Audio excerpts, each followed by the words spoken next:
Hello friends, class 7 का NCERT book geography अध्याय 3 हमारी बदलती पृथ्वी। क्या आप जानते हैं, एक रंगीन कागज की छोटी सी गोली लीजिए और इसे जल के आधे भरे बीकर में रख दीजिए। अब बीकर को तिपाही पर रखकर गर्म करना है और जल गर्म होने पर देखेंगे कि गर्म जल की परतों के साथ कागज की गोली भी ऊपर उड़ती है और ठंडे पानी के परतों के साथ यह गोली नीचे बढ़ती है। अब पृथ्वी के अंदर स्थित पिघला हुआ मैग्मा भी इसी प्रकार की क्या करती गति करता है। ठीक है, तो बात करेंगे एक क्या बोलेंगे,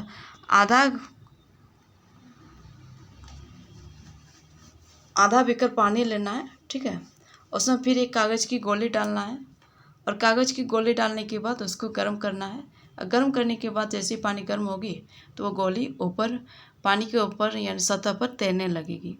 जैसे ही पानी गर्म होती है तो पानी के ऊपर कागज़ की गोलियाँ तैरने लगती है और पानी ठंडा होने पर कागज़ की गोलियाँ नीचे बैठ जाती है। ठीक इसी प्रकार पृथ्वी के अंदर पिघला हुआ मैग्मा भी गति करता है।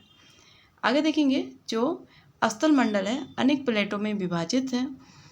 तो स्थल मंडल क्या है, अनेक प्लेटों में विभाजित है, जिन्हें क्या कहेंगे, स्थलमंडलीय प्लेट कहते हैं। और आपको यह जानकर आश्चर्य होगा कि ये प्लेट हमेशा क्या करती है, धीमी गति से चारों तरफ घूमती रहती है और प्रत्येक वर्ष कुछ मिलीमीटर के लगभग ये घूम पाती है। यानी प्रत्येक वर्ष की बात करें तो ये कुछ मिलीमीटर के लगभग घूमती है।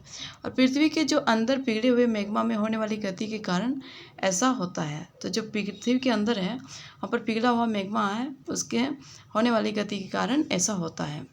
पृथ्वी के अंदर जो पिघला हुआ मैग्मा है एक वृत्तीय रूप में घूमता रहता है। तो किस प्रकार से, एक सर्कल रूप में घूमता रहता है, जैसा कि क्रियाकलाप में दिखाया गया। तो जिस प्रकार से हम लोग इस क्रियाकलाप में देखें ना, प्लेट की इस गति के कारण पृथ्वी की सतह पर परिवर्तन होता है और पृथ्वी की गति को उन बलों के आधार पर विभाजित किया गया है। तो जो प्लेट की इस गति के कारण पृथ्वी की सतह पर जो परिवर्तन होता है, तो पृथ्वी की गति को उन बलों के आधार पर विभाजित किया गया है जिनके कारण ये गतियाँ उत्पन्न होती है। जो बल पृथ्वी के आंतरिक भाग में घटित होते हैं तो उसको क्या कहेंगे, अंतर्जनित बल। इंग्लिश में बात करें तो एंडोजेनिक फोर्स अंतर्जनिक बल कहते हैं। और जो बल पृथ्वी की सतह पर उत्पन्न होती है तो उसको क्या कहेंगे, एक्सोजेनिक फोर्स यानी बहिर्जनिक बल। ठीक है, अंतर्जनित बल कभी आकस्मिक गति उत्पन्न करते हैं तो कभी धीमी गति। जो अंतर्जनित बल है वो तो कभी बहुत जोर से तो कभी धीरे। और भूकंप एवं ज्वालामुखी जैसी आकस्मिक गति के कारण पृथ्वी की सतह पर अत्यधिक हानि होती है। तो फिर जिसके चलते भूकंप और ज्वालामुखी होती है और फिर आकस्मिक गति के कारण जो पृथ्वी की सतह पर बहुत ज़्यादा हानि भी होती है, जान माल की हानि होती है। ठीक है, पृथ्वी की गतियाँ देखेंगे अंतर्जनित बल में और बहिर्जनित बल में। फर्स्ट में अंतर्जनित बल का देख लेते हैं। आकस्मिक बल के कारण भूकंप, ज्वालामुखी, भूस्खलन, ये सब है। भूकंप, ज्वालामुखी, भूस्खलन। और पटल विरूपण बल में देखें तो पर्वत निर्माणकारी बल, तो जो पर्वत का निर्माणकारी बल होता है उसमें लगता है। बहिर्जनित बल की बात करें तो अपर्दन और निक्षेपण। जैसे नदी का पानी, बहता जल, पवन हो गया, जैसे समुद्र तरंग यानी समुद्री तरंग, फिर हिमनद, ये सब क्या हो गया, बहिर्जनित बल का। ये क्या था, अस्तर रूपों का एक विकास था। ये था अस्तर रूपों का एक विकास। देखिए शब्दावली में है स्थलमंडलीय प्लेट। तो भूपर्पट्टी में अनेक बड़ी एवं कुछ छोटी कठोर असमान आकार की जो प्लेटें होती है, तो जो छोटी बड़ी कठोर असमान आकार की जो प्लेटें होती हैं तो उसको क्या कहेंगे, जिन पर क्या होता है, जिन पर महाद्वीप एवं महासागर की सतह टिकी हुई है। तो जिन पर क्या है, महासागरीय और महाद्वीप की सतह टिकी हुई है। देखेंगे ज्वालामुखी के बारे में।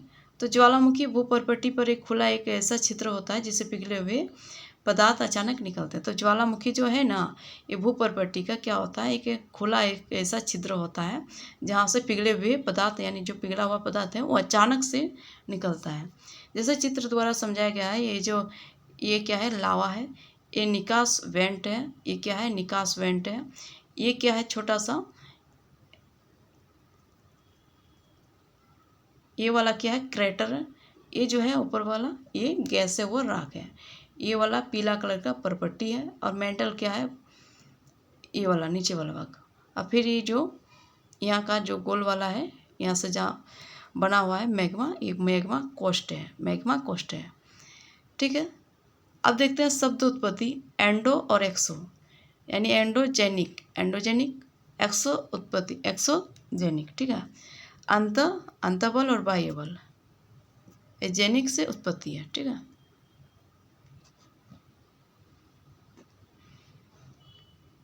यहाँ देख लेते हैं।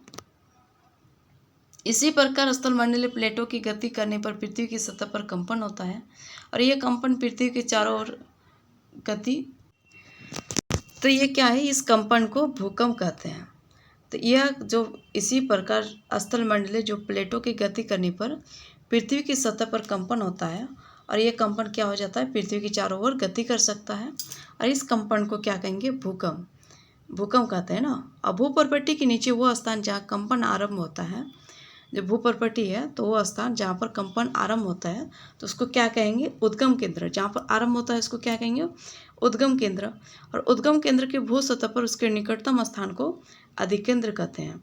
जब उद्गम केंद्र है तो उसका जो निकटतम यानी भू सतह पर उसका जो निकटतम स्थान है, जो सामने का स्थान है, तो उसको क्या कहेंगे, अधिकेंद्र।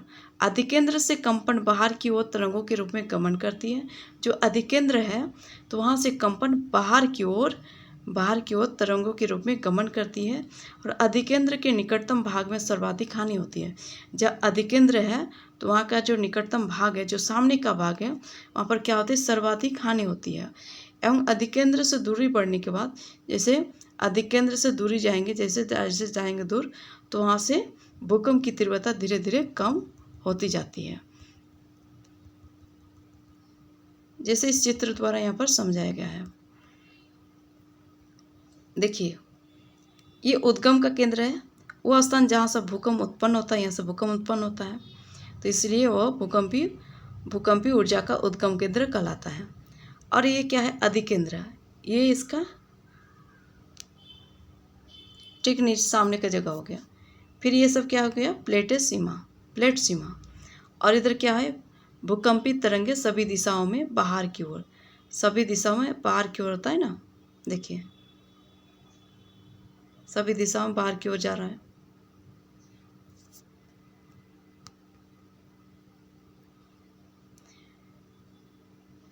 क्या आप जानते हैं, जो भूकंपी तरंगे 3 प्रकार की होती है, तो भूकंपी तरंगे कितने प्रकार की होती है, 3 तरह होती है। पहला PSL यानी अनुदैर्घ्य तरंगे, क्या अनुदैर्घ्य तरंगे, और S से अनुप्रस्थ तरंगे, S से क्या है, अनुप्रस्थ तरंगे। फिर L से क्या है, पृष्ठ तरंगे, L से क्या है, पृष्ठ तरंगे। तो PSL है, PSL यानी पृष्ठ तरंगे।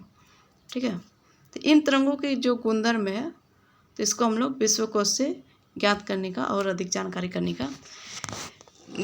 प्राप्त करने के लिए प्रयास करना है।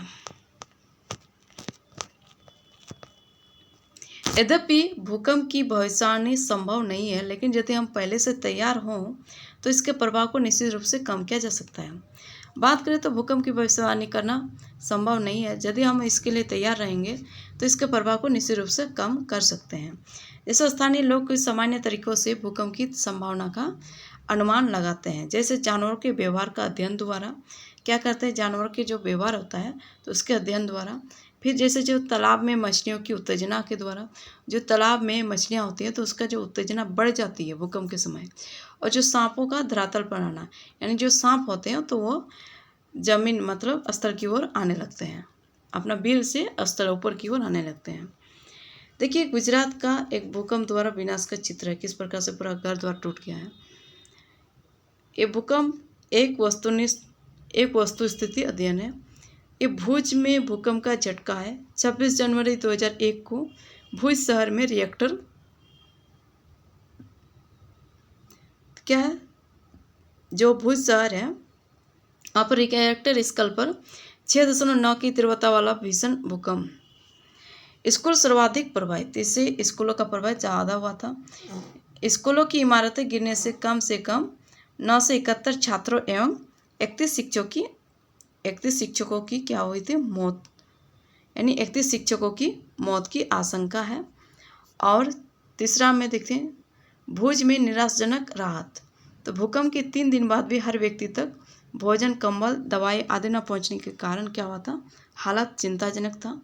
और भुज की तबाही, फोन लाइनें, जल पाइप लाइनें, विद्युत स्टेशन और संचार लाइनें सभी अवरोधित हो गए थे। शहर में आग, चारकोल एवं अंगीठियों के पलटने के कारण अनेक स्थानों पर आग लग गया था। और भूकंप 6 नंबर में, भूकंप प्रभावित क्षेत्र में आपातकाल की घोषणा। राष्ट्रपति ने आपातकालीन स्थिति की घोषणा की। और बात करेंगे मुख्यमंत्री की केंद्र से अपील। तो मुख्यमंत्री है उन्होंने केंद्र से अपील किया कि गुजरात सरकार ने इस संकट का सामना करने के लिए केंद्र से वित्तीय सहायता मांगी।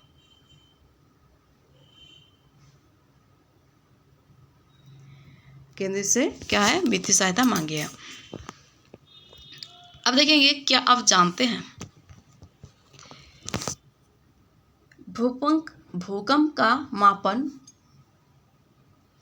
जो भूकंप का मापन है एक यंत्र से किया जाता है जिसे भूकंप लेखी, यानी जो यंत्र है भूकंप मापने का, तो उसको क्या कहेंगे, भूकंप लेखी। और भूकंप की तीव्रता रिएक्टर स्केल पर मापी जाती है। तो जो भूकंप का जो मापन है तो उसको क्या कहेंगे, भूकंप लेखी। और भूकंप की जो तीव्रता है, जो उसकी तेज है, तो उसको रिएक्टर स्केल पर मापी जाती है। जिस भूकंप की तीव्रता 2.0 है तो उससे अथवा उससे कम होती है तो उसका प्रभाव नहीं के बराबर होता है। और जिस भूकंप की तीव्रता 5.0 होती है तो वो वस्तु के गिरने से क्षति पहुंचता है। वस्तु का गिरने के बराबर क्षति पहुंचा सकता है, मतलब वस्तुओं का गिरना इसमें ज़्यादा होता है। और जिस भूकंप की तीव्रता 6.0 होता है तो इससे अधिक होती है, तो वस्तु की गिरने की संभावना, मतलब वस्तु की गिरने की ज़्यादा होती है, ठीक है।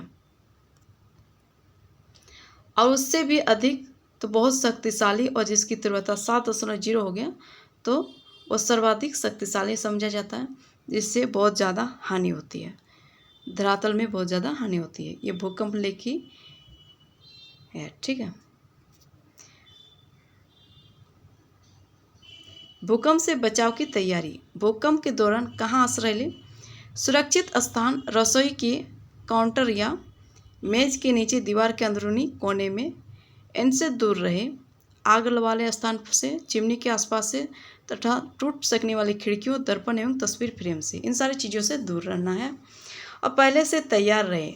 अपने दोस्तों एवं पारिवारिक सदस्यों के बीच, जो अपना दोस्त है और जो क्या बोलते हैं फैमिली के लोग हैं, तो उन सब के बीच क्या है, जागरूकता फैलाए और आपदा का सामना विश्वास से करना है। जागरूकता फैलाकर आपदा का सामना विश्वास से करना है। मुख्य स्थलाकृतियाँ अपक्षय एवं अपरदन नामक 2 प्रक्रमों द्वारा दृश्य भूमि लगातार विघटित होती रहती है। पृथ्वी की सतह पर सेलों के टूटने से अपक्षय की क्रिया होती है। जो पृथ्वी का सेल है ना, तो उसका टूटने से क्या होती है, जो पृथ्वी का सेल है तो उसका जो टूटना होता है तो उसके क्या होती है, अपक्षय, ठीक है, क्षय होती है, अपक्षय होती है। तो भूदृश्य पर जैसे जल हो गया, पवन हो गया, हिम जैसे विभिन्न घटकों के द्वारा क्या होती है, होने वाले क्षय को अपरदन कहते हैं। जल, पवन और हिम जैसे विभिन्न घटक हैं, तो इनके द्वारा जो होने वाले क्षय है तो इसको क्या कहेंगे, अपरदन। और वायु, जल आदि अपरदित पदार्थ को क्या करते हैं, एक स्थान से दूसरे स्थान पर ले जाते हैं और फलस्वरूप क्या होता है, एक स्थान पर निक्षेपित करते हैं, तो एक स्थान पर छोड़ देते हैं। और अपरदन एवं निक्षेपण के ये प्रक्रम, जो अपरदन और निक्षेपण है, ये प्रक्रम पृथ्वी के धरातल पर क्या करते हैं, विभिन्न स्थलाकृतियों का निर्माण करते हैं। तो जैसे यहाँ पर देखिए, वायु से कोई, मतलब यहाँ पर कोई सेल का टुकड़ा हो गया, इसको वायु द्वारा, जल द्वारा, इन सारी चीज़ों के द्वारा एक जगह से दूसरी जगह लाया गया। तो इस तरह से यहाँ पर आ गया, तो आने के बाद तो किसी जगह तो छोड़ेगा ही ना। तो यही अपरदन और निक्षेपण के कारण से प्रक्रम के द्वारा क्या होता है, पृथ्वी के धरातल पर विभिन्न स्थलाकृतियों का निर्माण करते हैं। जैसे नदी के कार्य, नदी के जल से दृश्य भूमि का अपरदन होता है, यानी जो नदी का जल है ना, वहाँ से दृश्य भूमि का अपरदन होता है। अब जब नदी किसी खड़े ढाल वाले, जो कहीं खड़े ढाल है, वहाँ से मैंने ऊंचे स्थान से अत्यधिक कठोर सेल या खड़े ढाल वाली घाटी में गिरती है, तो ये जलप्रपात बनाती है। तो अत्यधिक कठोर सेल मतलब बहुत मजबूत सेल में या खड़े ढाल वाली घाटी में गिरती है, तो खड़े ढाल वाली घाटी में गिरती है तो ये क्या बन जाती है, जलप्रपात बनाती है। देखिए एक कठोर सेल है, ये जल की शक्ति द्वारा काटे गए, ये जल की शक्ति द्वारा क्या है, काटे गए मृदु सेल है। तो ये मृदु सेल है, ठीक है। जो जल का जो बहाव है, जो जल का तेज है, तो उसके द्वारा जो काटी गई सेल है। देखिए क्या आप जानते हैं विश्व में हजारों छोटे छोटे जलप्रपात हैं, तो सबसे ऊंचा जलप्रपात दक्षिण अमेरिका के वेनेजुएला का एंजल है, यानी ए से अमेरिका ए से एंजल, ए से अमेरिका ए से एंजल, ठीक है। तो दक्षिण अमेरिका के वेनेजुएला का एंजल जलप्रपात है। सबसे ऊंचा जलप्रपात की बात करें तो दक्षिण अमेरिका के वेनेजुएला का एंजल जलप्रपात है। अन्य जलप्रपात तो उत्तरी अमेरिका में कनाडा तथा संयुक्त राज्य अमेरिका की सीमा पर स्थित नियाग्रा जलप्रपात है। तो उत्तरी अमेरिका में क्या है, कनाडा है, और संयुक्त राज्य अमेरिका की सीमा पर क्या है, सीमा पर स्थित नियाग्रा जलप्रपात। और अफ्रीका में जाम्बिया एवं जिम्बाब्वे की सीमा पर स्थित विक्टोरिया जलप्रपात। तो विक्टोरिया जलप्रपात कहाँ है, अफ्रीका में, जाम्बिया एवं जिम्बाब्वे की सीमा पर स्थित है। और देखिए हम लोग कहाँ, अमेरिका में तो वेनेजुएला का एंजल जलप्रपात है, अमेरिका के वेनेजुएला का एक एंजल जलप्रपात है दक्षिण अमेरिका में। और फिर उत्तरी अमेरिका की बात करें तो कनाडा तथा संयुक्त राज्य अमेरिका की सीमा पर स्थित क्या है, नियाग्रा जलप्रपात। और अफ्रीका में जाम्बिया एवं जिम्बाब्वे की सीमा पर स्थित विक्टोरिया जलप्रपात है, ठीक है। इस प्रकार से आप लोग को समझ में आ रहा होगा और आप लोग समझने का भी कोशिश कीजिएगा।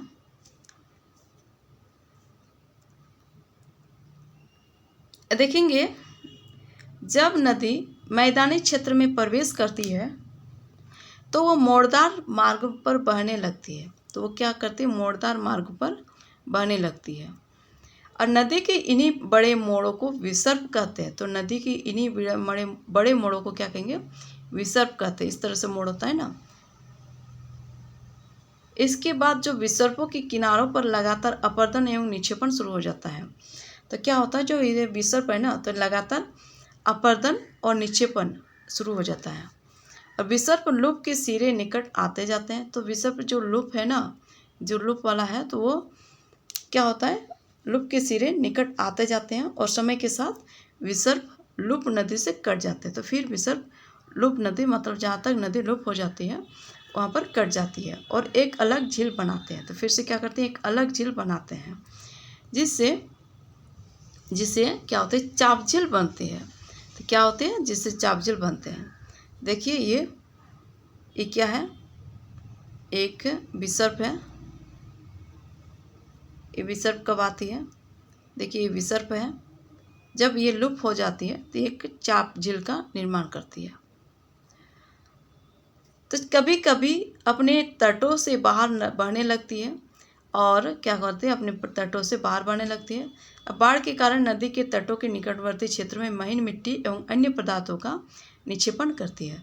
तो जैसे ही बाढ़ के साथ नदी का पानी आया तो इधर साइड में निक्षेपण करती है, मतलब वो अपना अवसाद छोड़ देती है। ऐसे मिट्टी एवं पदार्थों को अवसाद कहते हैं। तो इसी को कहेंगे ना अवसाद। तो जो निक्षेप वाला पदार्थ है तो उसको क्या कहेंगे, अवसाद। जो मिट्टी बाढ़ के पानी के साथ आए तो वो निक्षेप करके रह जाती है, निक्षेपण के बाद रह जाती है। तो उस निक्षेपण को क्या कहेंगे, उस निक्षेपण मिट्टी को क्या कहेंगे, पदार्थों का अवसाद। और इससे क्या होता है, समतल उपजाऊ बाढ़कृत मैदान का निर्माण होता है। तो इससे जो अवसाद वाला मिट्टी है तो इसमें क्या होता है, समतल उपजाऊ काफ़ी ज़्यादा बढ़ जाता है और ये बाढ़कृत मैदान का निर्माण होता है। इसमें क्या हो जाता है, बाढ़कृत मैदान का निर्माण हो जाता है। और नदी के उत्तरी तटों को, जो नदी के उत्तरी तट है उसको क्या कहेंगे, तटबंध। क्या कहेंगे उसको, तटबंध कहेंगे। और समुद्र तक पहुँचते पहुँचते नदी का प्रवाह क्या हो जाता है, धीमा हो जाता है। जैसे जैसे ये समुद्र तक पहुँचती है तो इसका जो प्रवाह है वो धीमा बन जाता है तथा नदी अनेक धाराओं में विभाजित हो जाती है, जिससे क्या है, जिससे क्या वितरिका बन जाती है। तो जिनको क्या कहेंगे, वितरिका। तो अनेक धाराओं में विस्तृत हो जाती है तो उनको क्या कहेंगे, वितरिका, जिनको वितरिका कहा जाता है। यह नदी इतनी धीमी हो जाती है कि यह अपने साथ लाए मलबे का निक्षेपण करने लगती है। और प्रत्येक वितरिका क्या होती है, अपने मुहाने का निर्माण करती है। तो प्रत्येक जो वितरिका है ना, तो अपने मुहाने का निर्माण करती है। और सभी मुहानों के अवसादों के संग्रह से क्या बनता है, एक डेल्टा का निर्माण बन जाता है। तो ये देखिए यहाँ पर एक डेल्टा का निर्माण हुआ है, ठीक है। ये वितरिका है और ये मुख्य नदी है, यहाँ से निकलती है, ये वितरिका है। यहाँ का जो चित्र था, ये बाढ़कृत मैदान में नदी द्वारा निर्मित स्थलाकृतियाँ हैं।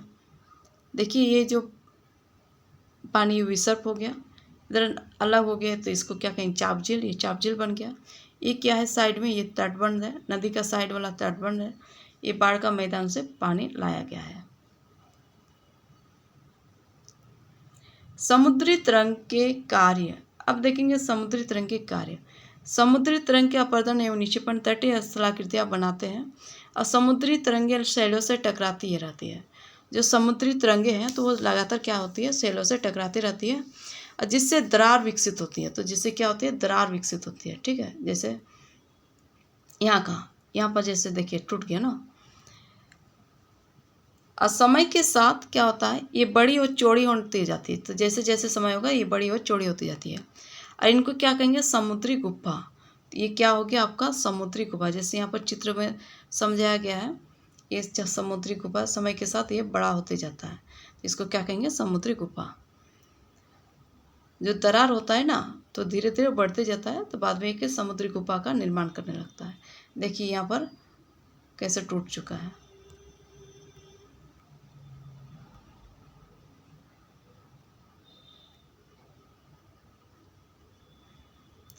इन गुफाओं के बड़े हो जाने पर इनमें केवल छत ही बचती है। तो ये जो गुफा बड़ा होता है ना, तो इसमें क्या बच जाता है, केवल छत बच जाता है। तो जिसको क्या कहेंगे, तटी मेहराब। लगातार अपरदन छत को भी तोड़ देता है। तो लगातार जैसे अपरदन होते रहेगा ना, जैसे यहाँ से पानी जाते रहेगा तो क्या होगा, ये छत भी तोड़ देता है, इस छत को भी क्या करता है, तोड़ देता है। और केवल दीवारें बचती है। तो क्या होती है, केवल दीवारें बची रहती है। दीवार जैसी इन आकृतियों को स्टैक कहते हैं। तो केवल क्या बचती है, दीवारें बची रहती है। तो दीवार जैसी आकृतियों को क्या कहेंगे, स्टैक। और समुद्री जल के ऊपर लगभग ऊर्ध्वाधर उठे हुए ऊंचे शैली तटों को समुद्र भृगु कहते हैं। तो जो समुद्र जल का ऊपर वाला लगभग ऊर्ध्वाधर उठा हुआ है, तो उसको क्या कहेंगे, समुद्र भृगु। और समुद्री तरंगे किनारों पर अवसाद जमा कर समुद्री पुलिन का निर्माण करती है। तो समुद्री तरंग जो है, तो साइड पर किनारों पर क्या करती है, अवसाद जमा करके समुद्री पुलिन का निर्माण करती है। हिमनद के कार्य,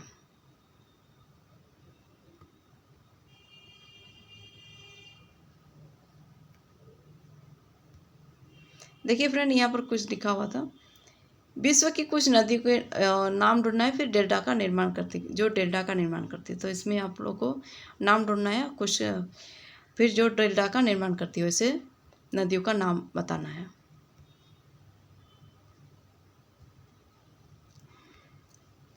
इधर देखिए हिमनद का कार्य। हिमनद अथवा हिमानी बर्फ की नदियाँ होती है। ये बर्फ की नदियाँ होती है, तो उसको क्या कहेंगे, हिमानी, ठीक है। हिमनद अथवा हिमानी बर्फ की नदियाँ होती है। हिमनद या हिमानी क्या होती है, बर्फ की नदियाँ। और हिमनद अपने नीचे की कठोर चट्टानों से गुलासवी मिट्टी, तो जो उसका अपना नीचे की जो कठोर सतह है, यानी कठोर चट्टान से गुलासवी मिट्टी, कौन सी मिट्टी, गुलासवी मिट्टी और पत्थरों को अपरदित कर देती है। तो गुलासवी मिट्टी है और पत्थर को क्या करती है, अपरदित कर देती है। और गुलासवी मिट्टी एवं पत्थरों से भूदृश्य का अपरदन करती है। तो फिर क्या करती है, जो गुलासवी मिट्टी है और जो पत्थर है, तो उसमें भूदृश्य का अपरदन करती है। और हिमनद हम गहरे गर्तों का निर्माण करते हैं। तो हिमनद जो है ना, तो वो क्या करता है, फिर बड़ा सा यानी बहुत ज़्यादा गहरा गर्त यानी गड्ढा का निर्माण करते हैं। और पर्वतीय क्षेत्र में बर्फ़ पिघलने से उन गर्तों में जल भर जाता है। तो जैसे ही पर्वतीय क्षेत्र में बर्फ़ पिघलता है, तो उन गड्ढों में क्या हो जाता है, पानी भर जाता है और वे सुंदर झील बन जाते हैं। फिर वो क्या बन जाता है, सुंदर सा झील बन जाता है।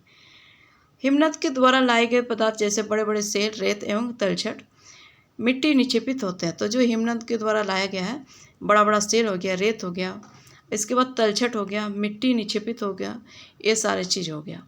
ये निक्षेप हिमनद हिमोड़ का निर्माण करते हैं। तो ये निक्षेप क्या करती है? हिमनद हिमोड़ का निर्माण करती है। देखिए ये हिमनद का चित्र था, ये हिमनद का चित्र है। आगे देखेंगे पवन के कार्य। क्या आपने कभी रेगिस्तान देखा है? बालू टिब्बे के कुछ चित्र एकत्र करने का प्रयास करना है। और रेगिस्तान में पवन अपरदन एवं निक्षेपण का प्रमुख कारक है। रेगिस्तान में आप छत्रक के आकार के सेल देख सकते हैं। तो रेगिस्तान में किस प्रकार का सेल, यानी छत्रक के आकार का, किस तरह का? छत्रक के आकार का, जिन्हें सामान्यतः छत्रक सेल कहते हैं। तो जिसको सामान्यतः क्या कहेंगे? छत्रक सेल कहेंगे। पवन सेल के ऊपरी भाग की अपेक्षा निचले भाग को आसानी से काटती है। जो पवन होती है ना, तो वो ऊपरी सेल की अपेक्षा क्या करती है? वो ऊपरी सेल की अपेक्षा निचले भाग को आसानी से काटती है। इसलिए ऐसी सेल के आधार संकीर्ण एवं शीर्ष विस्तृत होते हैं। पवन चलने पर यह अपने साथ रेत को एक स्थान से दूसरे स्थान पर पहुंचाती है, और जब पवन का बहाव रुकता है तो यह रेत गिरकर छोटी पहाड़ी बनाती है। इनको बालू टिब्बा कहते हैं। तो जैसे देखिए किस प्रकार से ये बालू का टिब्बा है। जब पवन चलती है तो बालू का जो क्या कहते हैं, जो बालू है उसको उड़ा के ले जाती है। अब जब हवा रुक जाती है तो उस जगह पर बालू को इकट्ठा करके रख देती है। तो ये सब क्या बन जाती है? जैसे यहाँ पर बालू का टिब्बा बना हुआ है, इस तरह से देखिए। जब बालू कण महीन एवं हल्के होते हैं तो वायु उनको उठाकर अत्यधिक दूर ले जा सकती है। बात वही बोले ना। और जब ये बालू कण विस्तृत क्षेत्र में निक्षेपित हो जाते हैं तो इसे लोएस कहते हैं। जब ये बालू कण क्या हो गया? विस्तृत क्षेत्र में निक्षेपित हो जाते हैं तो इसको क्या कहेंगे? लोएस, यानी विस्तृत क्षेत्र में निक्षेपित हो जाते हैं, मतलब रुक जाती है, छोड़ दी जाती है, तो इसको क्या कहेंगे? लोएस। और चीन में विशाल लोएस निक्षेप पाए जाते हैं। तो कहाँ पाए जाते हैं? चीन में विशाल लोएस निक्षेप पाए जाते हैं। कहाँ पाए जाते हैं फ्रेंड? चीन में विशाल लोएस निक्षेप पाए जाते हैं। तो इस प्रकार से ये चैप्टर समाप्त हुई, और मेरी आशा है कि आप लोग को समझ में आ रही होगी। फिर मिलेंगे दूसरा चैप्टर के साथ। तब तक के लिए आप लोग को धन्यवाद।